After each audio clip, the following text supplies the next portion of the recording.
সাকিব ভাইয়ের সাথে করেছি, প্রথম সিনেমা করেছি শাহেনশাহ। সাকিব ভাইকে গুলি করি এবং সেখানে মিশা সওদাগরের সহকারী ভিলেন হিসেবে কাজ করেছি। তারপর করছি বিদ্রোহী, ওখানে সাকিব খান আছে। আর দুইটা সিনেমায় কাজ করা হয়েছে সাকিব ভাই এবং মিশা সওদাগরের সাথে। তারপরে অন্য অন্য আর্টিস্টের সাথে করেছি, আরিফিন শুভর সাথে করেছি জ্যাম। তারপরে ভারতের জিতের সাথে একটা কাজ করেছি, আসে না এখনো, আসবে, নন্দিনী, যেখানে ভালো ক্যারেক্টার রয়েছে আমার। জিত একটি নিষিদ্ধ পল্লীতে যায়, সেই পল্লীর ছোটখাটো গুন্ডা থাকে, আমি সেখান থেকে বের করে দেই, আসবে এই সিনেমা।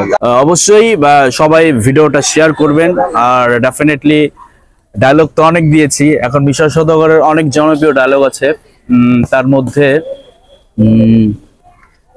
বাঘের মুখে হাত দিলে বাঘ গিলে ফেলে, সাপের লেজে পাড়া দিলে সব সৌবল মারে, আর এই শিকদারের সাথে কেউ শত্রুতা করলে মরতে মরতে আফসোস করে, আফসোস।